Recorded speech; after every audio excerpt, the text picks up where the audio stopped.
Good morning, everyone. My name is Salome Odera, and I'm the Communications and External Relations Manager at Fair Chance. I'm so excited that you could join us this morning. Let's move on to our agenda. So today we're going to go over more information about Fair Chance, the Pathways Partnership, our application process, and learn more about how this opportunity can be best for your organization. You'll also have a chance to meet members of our team who do the work at Fair Chance. So let's get started. So here at Fair Chance, our mission is to strengthen community-based nonprofits to achieve life-changing results for children, youth, and families in communities impacted by racism, discrimination, and poverty. We hone in on a very particular kind of organization. We work with 501c3 nonprofits working to improve the lives of children and youth aged 0 to 24 and families, and that looks like parents, that looks like caregivers, chosen family, etc. These organizations work in particular domains that looks like education, health and well-being, housing and income, and community. They're working at different levels. They're either working for outcomes at the systemic level or at the individual level. And finally, they're rooted here in DC, working specifically with communities that are impacted by racism, discrimination, and poverty. An important thing too, not only the demographic of the organization that we work with, but also the timing. How many people are familiar with the nonprofit life cycle? Either give a head nod, a thumbs up, raise your hand.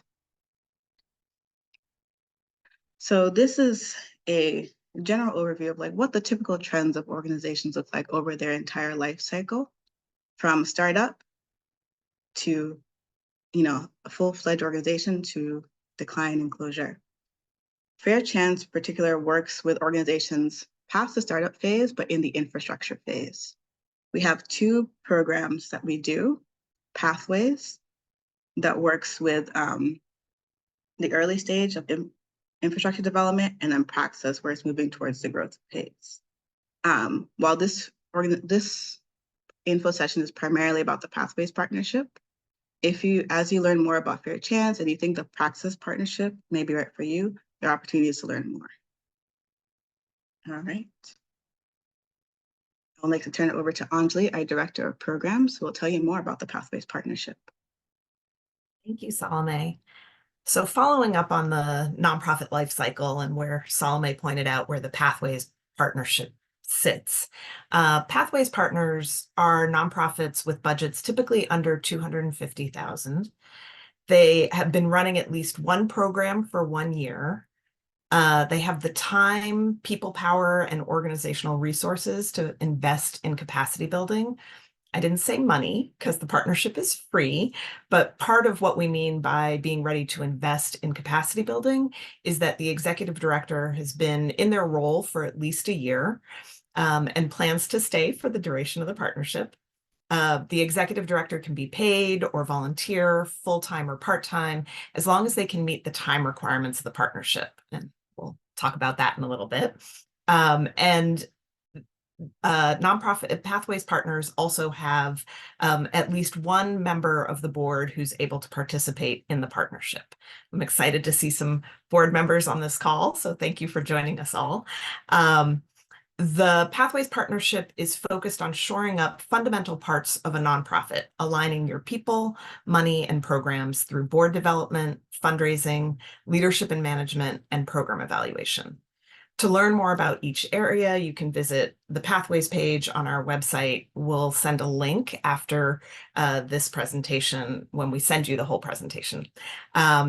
At the end of the partnership, executive directors and boards walk away with greater confidence in their ability to lead, clarity in terms of a path forward for organizational growth, and connections to other cohort partners, as well as the Fair Chance alumni network of over 200 nonprofits working to transform the lives of children, youth, and families in Washington, D.C. and Prince George's County. And of course, some new tools, policies, procedures, and lots of resources. Next slide, Salome. Thank you. Capacity building is a term that gets used a lot, but can mean different things. One common definition is capacity building strengthens the management, governance, and performance of nonprofit organizations so that they can better achieve their missions and have greater social impact over time. The Fair Chance Pathways Partnership is a type of capacity building where you get someone by your side, a coach, a thought partner, a person with lots of resources and information to share, someone to help you navigate the things that are needed to make your organization function well. Some important things to note about the Pathways Partnership is that it's really a space for executive directors and board members to learn, share, and create. Fair Chance's capacity building is really done in partnership with executive directors and board representatives so that not only is the work designed and tailored to the unique needs of your nonprofit, but your nonprofit's leaders also have the knowledge, skills, and confidence needed to build and use the tools and processes after the Fair Chance partnership is completed. The other thing to note is that partners work with one Fair Chance capacity building specialist for the entire duration of the partnership, but that capacity building specialist has the resources and support of the Fair Chance team behind them. We also really understand small nonprofits, and an industry best practice may not necessarily actually be a best practice for your organization, which is why our services are free and customized. There are some things that we want to point out that the partnership is not. For those of you who may have worked with consultants, please note that this is not a traditional consulting relationship. We're capacity builders, and that means we don't do the work for you, we do the work together. The success of any partnership is dependent on how much the executive director and the board representative put into the work. Sorry, just mute someone I'm hearing. Thank you.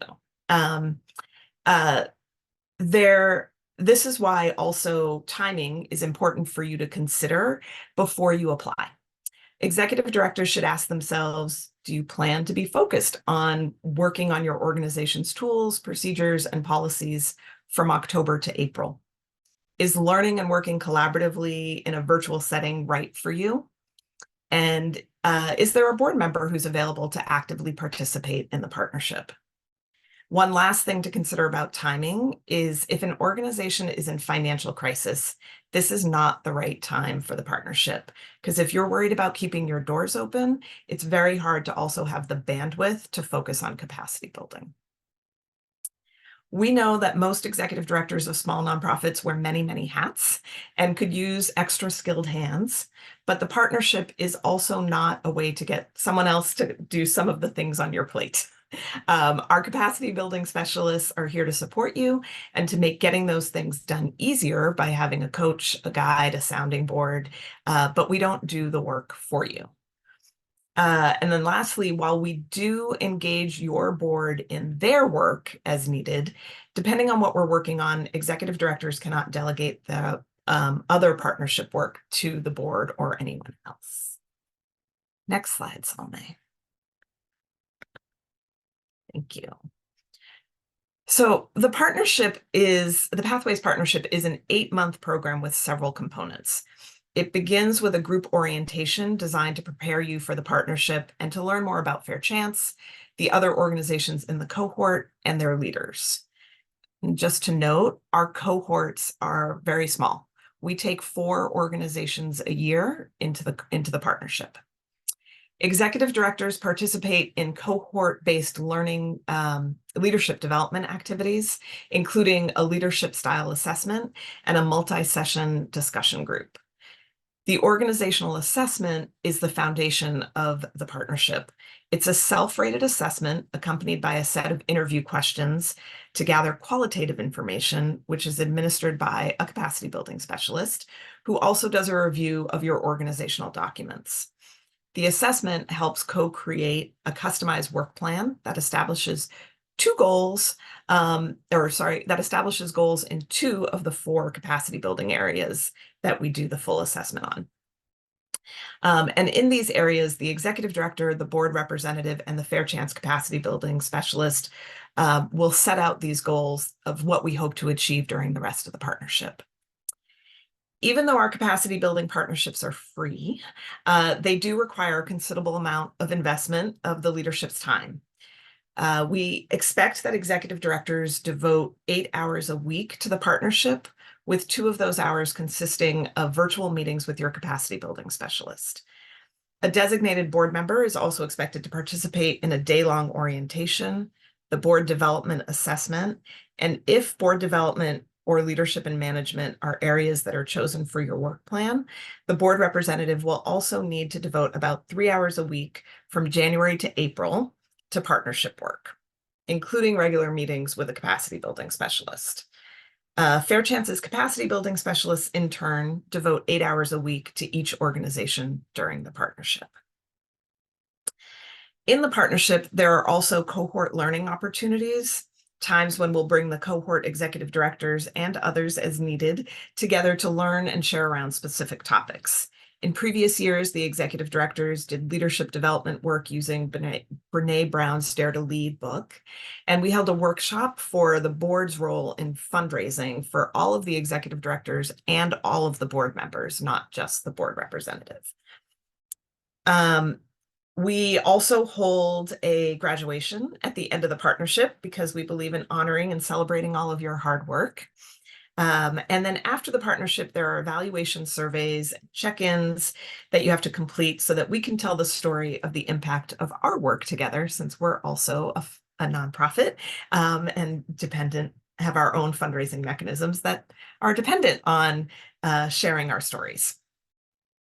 Lastly, during the partnership and after you've become a Fair Chance alumni, you get access to some additional opportunities for continued capacity building support through our network services.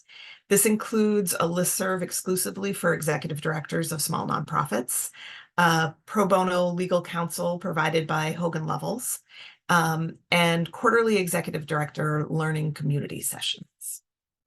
Next slide, please, Salme. So that was a lot of information that I just gave you in a very short amount of time. So just to recap some key points, it's an 8-month partnership that runs from October to May. We focus in on board development, fundraising, leadership and management, and program evaluation. It's up to 8 hours of work for the executive director, 2 hours of which are with the capacity building specialist, and 6 hours of which you'd be doing independent work in between meetings. A board member is actively engaged in the partnership. One thing to note that your board representative doesn't need to be your board chair, but they do need to be a board member who's been on the board for at least a year, is familiar with how the board currently does its work and the board's strengths and challenges, has the time to do the independent work and to meet with the capacity building specialist, and has the authority to create tools, processes, and systems for the board to use in doing its work.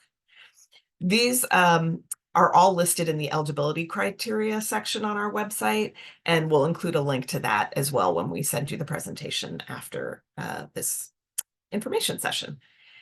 And the last thing is that a key part of our partnerships is participation in cohort-based activities, leadership development, workshops, etc., and responding to our evaluations and check-ins during and after the partnership. I want to pause and ask if there's any questions. We're going to have a lot of time for Q&A later, but is there anything pressing that someone needs answered right now?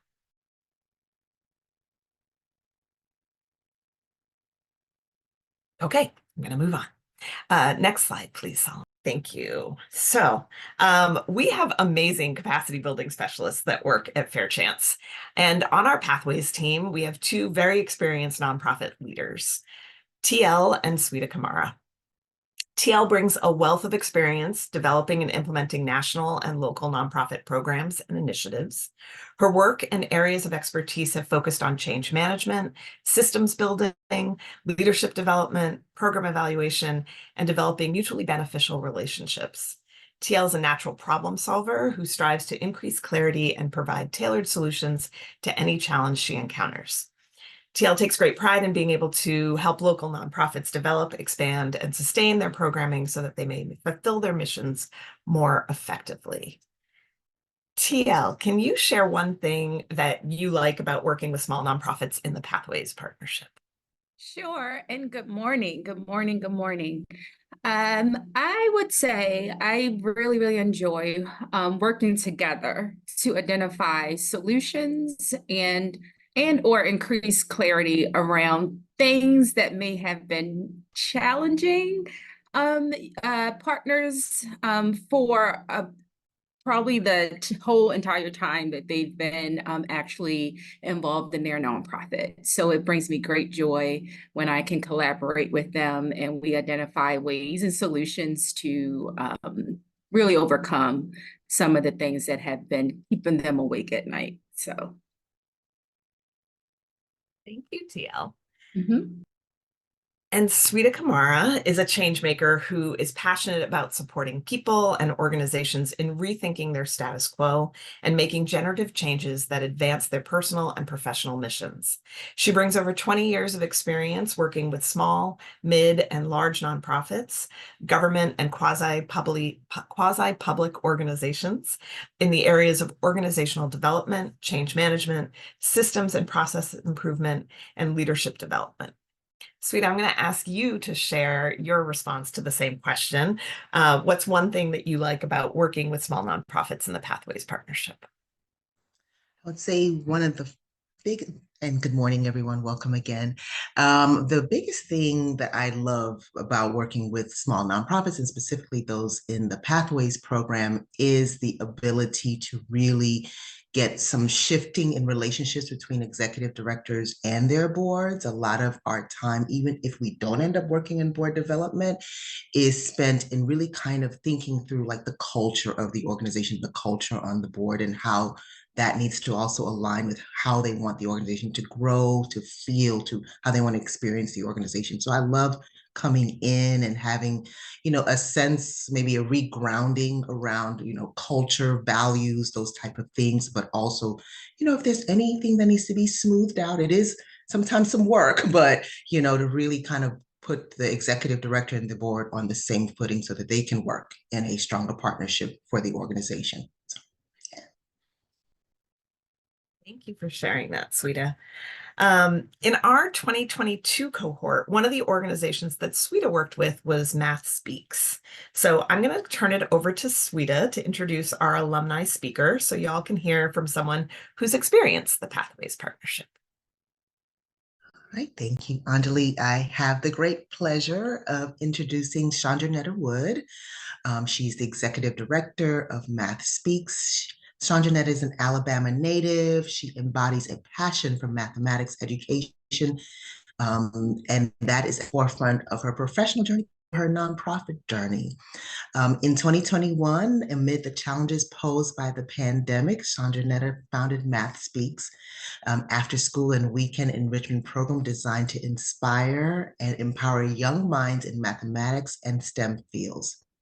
Through hands-on activities and collaborations with STEM professionals, Math Speaks aim to cultivate confidence in mathematics while introducing students to exciting career opportunities in STEM. As I shared earlier, I had the great fortune of working with Chandra as part of the 2022 Pathways cohort. And I also worked alongside her board treasurer, who served as her formal board representative. During our work, we were able to bring on also the board chair into the work as we did focused work in the organizations in the areas of board development and fundraising. Sandra Netta and I are going to share a little bit more about the partnership experience. Welcome, Chandra, who I also refer to as Chandra, so bear with that. Thank you so much for joining us today. And we're going to start from the beginning. I'm trying to find her on my screen so I can actually look at her. Okay, Chandra, there you are. So we're going to start from the beginning, which is, why did you apply for a Fair Chance partnership? Great question. So I during the pandemic, I had this great idea that I wanted to start a nonprofit. For me, it was all about, I just wanted to do the work and work with kids. I wanted to bring something to our community here in DC, and that was all I could think about. And during that time, I also connect with other executive directors across the nation that had similar organizations. And a piece of advice to me was, if I had known something that I would have done differently was to build my capacity with my organization. And Fair Chance was a great way. It fell into my email. I don't know how, but it fell into my email, and I said, this is my opportunity to do just what that executive director advised, right? Build the capacity of our organization. We want to be here for a really long time, serving our community. And so,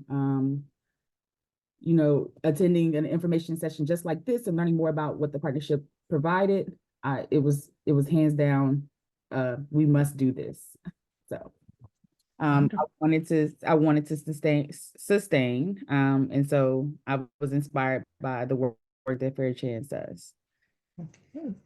So I'm going to talk more about your actual partnership experience. When you get started, it is a journey to this process. Was it difficult to find time for the partnership? And if so, how did you make time for it?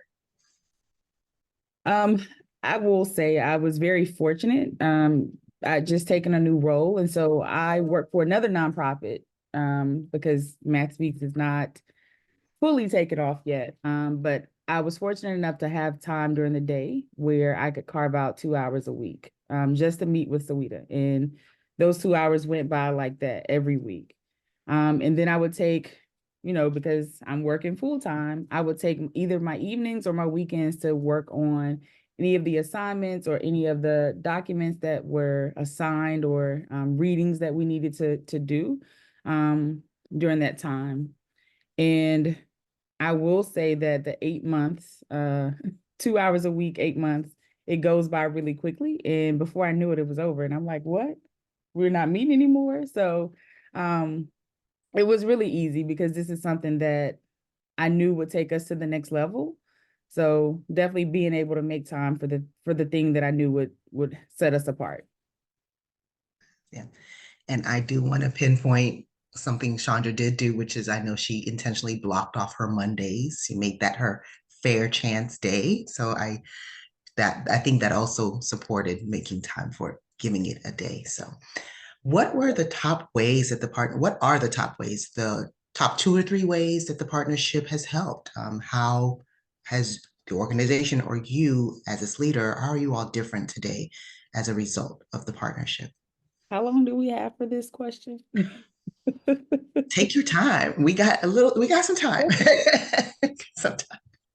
Oh man, I will say coming into this, my board was fairly new to board service. No one had ever served on a board, and this is my founding board. I chose people who I felt, had business savvy. They were a STEM professional. And so I will say that something that we really walked away with is a more knowledgeable board. They're more clear about their roles and responsibilities, and they would always see the organization as this is a Chandra thing because I'm also the founder. But I think as a result of our partnership with Fair Chance, they now see it's a us thing. And so now I see everybody acting in Math Speaks' best interest and not in the best interest of Chandra and her organization. So, I mean, even it's just a very palpable thing to see. Like, everyone now works as a team. We are all on the same page when it comes to fundraising. We are more intentional about how we spend our time in board meetings.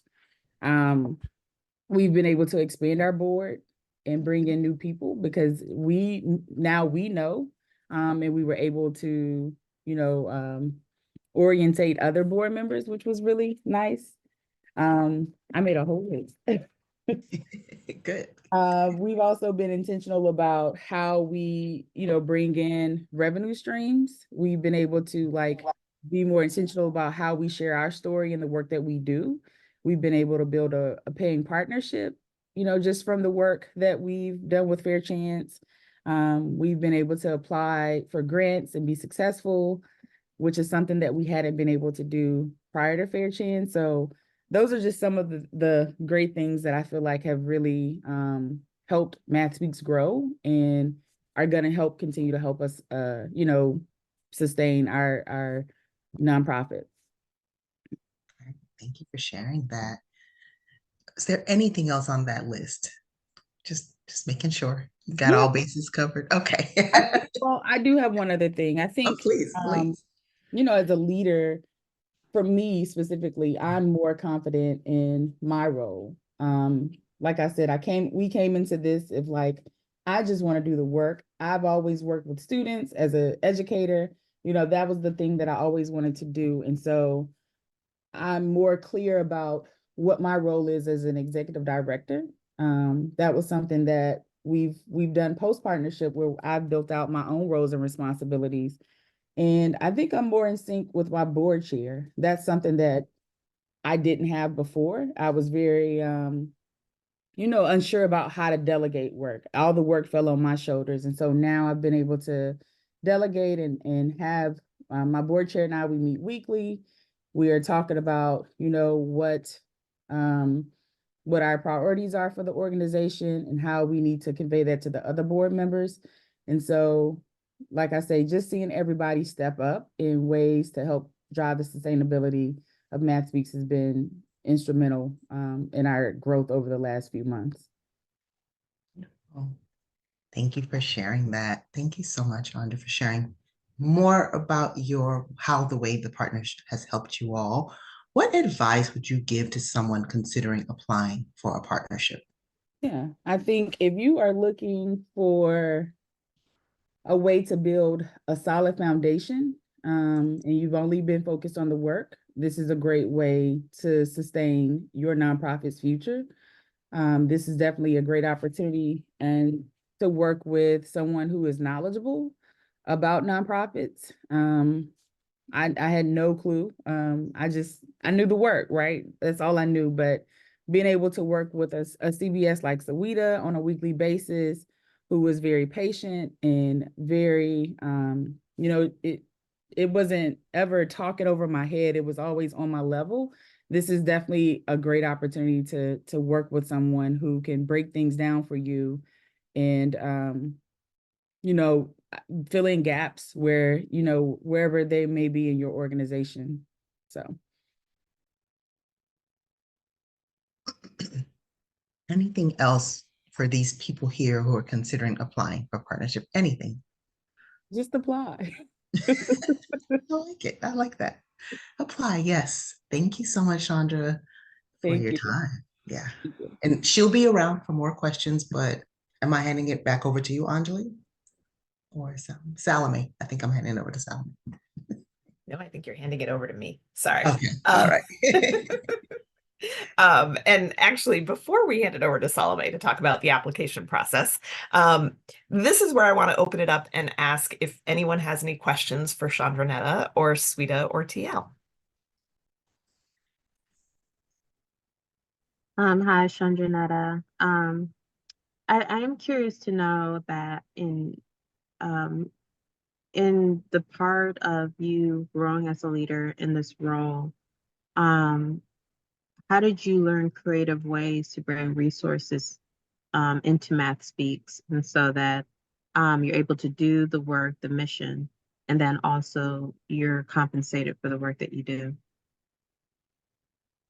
I think that's a great question. We haven't gotten to the compensation, so let me just put that out there, Jim. But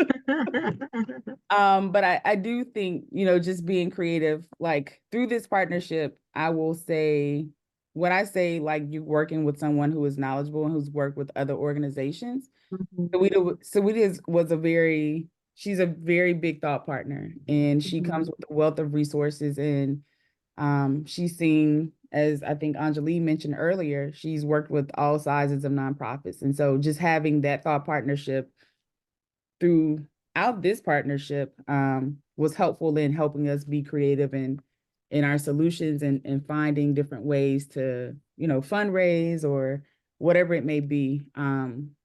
But, like I said, we're still a growing organization, and we're still finding our way, I think, to where I am compensated for the work that I do. Okay, thank you. I'll just add in that it's a process and things take time, right? And so, and different organizations grow at different rates, right? And so, it's, I think that's one of the big challenges and sort of turning points for an organization is when, they're able to build up enough resources to pay an executive director at market rate full time. So that is definitely a milestone that we work towards and look at. Anybody else have any questions? You can either raise your hand or just go off mute.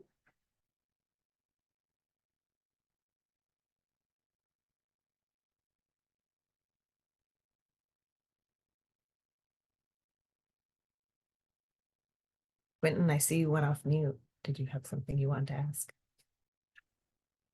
Yeah, I guess my question would be in reference to the board representative. How does that play out? Sure. Um, uh, that's a broad question. Can you be a little bit more specific? It is, I guess, because that is, I guess you would say, a challenge for myself right now. And I'm thinking of just trying to get them to come to board meetings and then now introducing this piece to them. That might be the better question. Yes, that is a great question. Thank you. And I'm going to ask Sweeter or TL to answer that. TL, do you want to take it? Or please go ahead.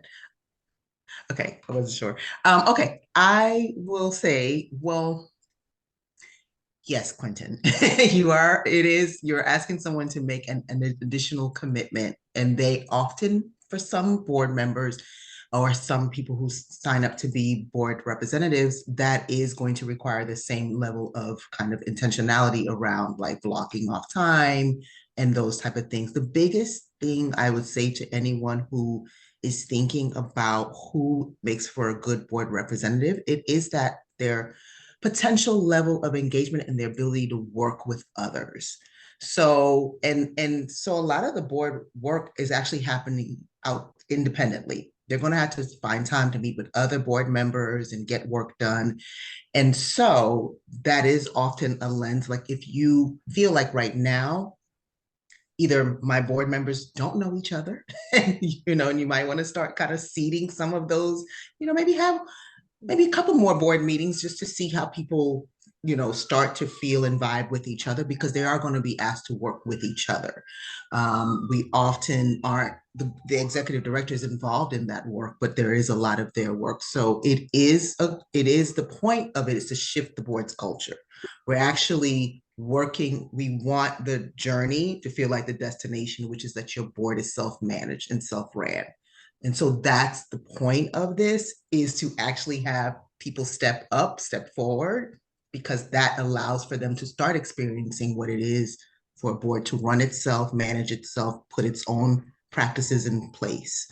So that is kind of the messaging around this. If you wanted to give people wording around like, yes, we know we are having a hard time around meetings, but this will help us start to get into practice of doing board work. Yeah. Okay, got it. Thank you. No problem.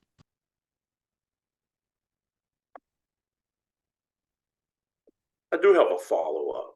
Oh. Back to the board. I guess,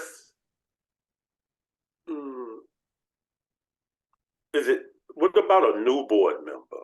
Because I think previously we said, because they tend to bring the enthusiasm, with them. And so I was just asking about that. They might be bringing the enthusiasm, but they may not have the relationship, quote, capital yet. And they may not have the institutional knowledge about like the organization yet. So I say I've worked with people, like I was sharing in my introduction, with Chandra, I worked with her board treasurer, who was the former board representative, but we also brought her board chair, was very instrumental in that. And I know TL has also experienced where the board representative also that whole idea that so they can be a newish member maybe working with the board representative, but we do have a criteria that says that they have to serve on the board for a year. Oh, okay. Okay. Thank you. No problem. And the reason for that really is what Sweeta said, right? Like we're asking them to do an assessment of the board, and if they're brand new, they're not going to be able to give any insight into that will surface the real challenges or strengths that we're looking for. Dan, you had a question. Yeah, good morning. This sounds very, very useful. I'm sure we could benefit greatly from your services. One issue we're having, we're a long-time local nonprofit, and since COVID, we've partnered with another organization to help present our program, and are experiencing some growing pains in the relationship. Among the advice that you give or the coaching, would that include sort of governance and how to structure a relationship and how to set it up so that it will work? It is an unusual situation, I think. Dan, is that is the relationship just programmatic, or is it beyond that? Like, is this it's beyond that. We have a board. We no longer have our own staff. They essentially are providing the staff to run the program, and we are overseeing what they do. Yeah, that's helpful. So I think that would come under board work and some of the governance. And you know, when we say we customize, right, like we might not have some questions in our assessment specifically asking about that situation, but there is definitely space in the assessment to surface those issues that are unique to your organization. Got it. Okay. So yes.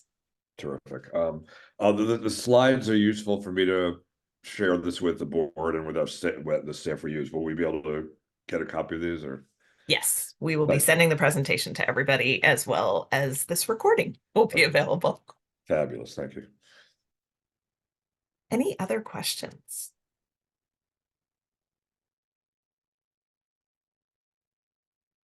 Okay, well, these are great, and we will have some time probably at the end as well for new questions that arise, but I'm going to turn it over to Salome to talk about the application process. Thank you, Angela. I hope right now everyone is feeling very excited about this opportunity and is ready to apply. So I want to give you all important dates to keep in mind if you want to apply for this cycle. So our first step in the application process is the application itself. That deadline is May 17th, 2024 at 5 p.m. After applications are collected, you'll be notified if you're moving on to the interview stage by July 5th. Interviews, there are two interviews. The first will be with the executive director and the board representative, and those will happen between July 8th and July 26th. Then there will be an ED only interview August 1st through 15th. Selection will happen in early September. If you are not selected, there's still an opportunity to receive feedback on your application, and you may also receive up to 2 hours of capacity building support if there was an issue identified during the process that we can offer some support in a short period of time. And if you are selected, congratulations. There will be a day-long orientation in person on Wednesday, September 25th. We have 2 priority considerations in the Pathways program that reflect our commitment to our mission and advancing racial equity in the nonprofit sector in DC. Those considerations are at least 50% of the children, youth, and families in your organization serves are Washington, DC residents who are experiencing poverty. And the executive director or majority of members of the board, including the board chair, identify as people of color. Note, you can still be a partner even if you do not meet these priority considerations. And just because you meet these priority considerations does not mean you'll be selected for partnership. The application is very comprehensive in order for the selection team to get a full picture of your organization and their needs. The sections of the application are listed on this slide. I won't go through them, but I'm going to pull out what's most important to include in your application. Data. We like to know the demographics of the children and youth families you serve. If you do not currently collect data, that's okay. Tell us about who is in your programs and what your programs are designed for. Data on children, youth, and families our partners serve is important to understand our impact. So if you're selected as a partner, you must be willing to track and share this information in the future. Capacity building needs. This section is of great importance. Please take time to really reflect and describe for us your vision of your organization and your current capacity building needs. You can do this by either saying what you have in place or what you'd like to have in place, or what you don't have in place and you don't know what the solution is, but you can describe what's not working. For example, you can say that we need a better process for recruiting new board members, or you can say we've not added any new members to our board since our founding and we want to change that. There is a section, the board support form. It's one page that your board chair has to complete. It is linked in the application. You can send it to your board chair so that it can access the form and complete it online. After you submit your application, you'll be sent a link to sign up and hold 2 interview slots that I mentioned earlier. This first interview is for executive director, as I mentioned, and the second one is the first interview is for the executive director and the board chair, and that will be 2 hours long. The second interview for the executive director only will be 1 hour. So this cycle, we've made some changes to make sure applying is as easy as possible. In the program information section, you can link to your website if it describes your programs in full. If you prefer to write about your programs in the application, you may do so. In the finances section, we'd like to know how much money you spent last year and how much you plan to spend this year. Financial documents like your budget, statement of activities are not required. If you do not have these documents, we do not want you to create this for the application. We'll ask you more questions about your finances in the interview. For the required attachments, if you have current information in the format that you've used for another application, please send that in. You don't need to create anything for us, but please make sure that it has all the requested information. Here are some general tips for completing the application. We want this application to be a space where you reflect on who you are, what you do, and how you need to develop, grow, and to strengthen and improve, both as an executive director and as an organization. Please remember that you're not applying to Fair Chance for funding. You don't have to sell us on your organization and not hide your pain points. In fact, if you're too perfect, we're going to ask, do you really need a partnership? So the first thing is to be clear. We don't need buzzwords or fancy prose. We're looking for clarity. The more we understand your organization, programs, and capacity building needs, the better your application will be.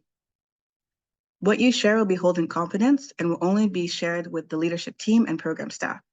So please don't hide any of your pain points. Please share with us so we can fully understand your capacity building needs. Another element that is important to share is your finances. Having debt, a deficit, or cash flow issues does not necessarily reduce your chances of selection. But as Anjali alluded to earlier, if you are in financial crisis, the partnership model is not designed to help organizations at that time, because that demands immediate action and singular focus. Therefore, please explain your financial situation to us as much as you can, because numbers don't tell the whole story. For example, we've partnered with an organization whose funding was very uncertain, but because their programs were run by volunteers and the ED could work without a salary if need be, the organization was going to be able to successfully complete the partnership. Partnership is also very important in your application. Fair Chance works with you during the partnership rather than achieving things for you. In writing your capacity building needs in the application, emphasize what you want to learn or develop in order to achieve your goals. Who Fair Chance selects for partnership is based on a number of factors, and not all of those factors have to do with the application. For example, if the applicant pool this year is very large and our Fair Chance capacity is small, your application may not be successful this year. But we've had organizations that have received a partnership after applying 2 years in a row, and some have applied once and then successfully applied a second time years later. As you apply, if you think you may be a better fit for the Praxis partnership and have some questions, please sign up for our partnership consultation on our website.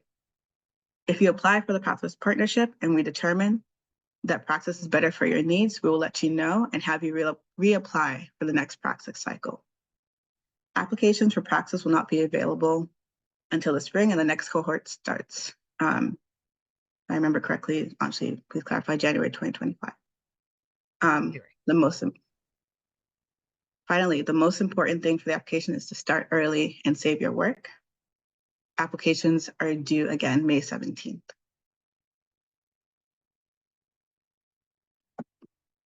Any questions?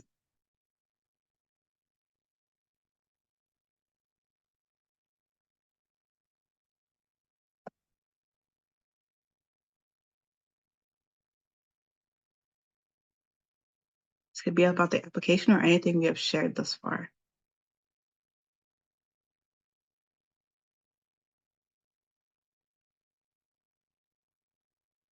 Okay.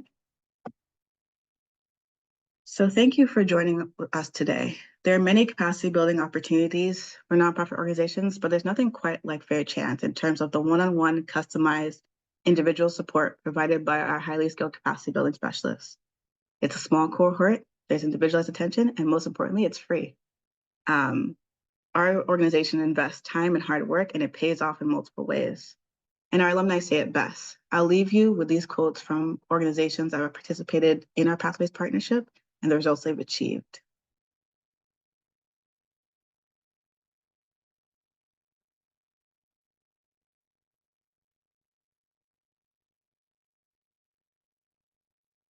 And if there are no further questions, thank you for coming. We're so glad you were able to join us this morning. I hope this has given you a fuller picture of the Pathways Partnership and Fair Chance. And if you're ready to apply, we cannot wait to learn more about you and your organization. Again, these Thank you for slides. the opportunity. Thank you. Thank you. Thank you very much. These For joining us as well. Appreciate it. Thank you for having me. Thank you. Thanks, Emma. Take care, everyone.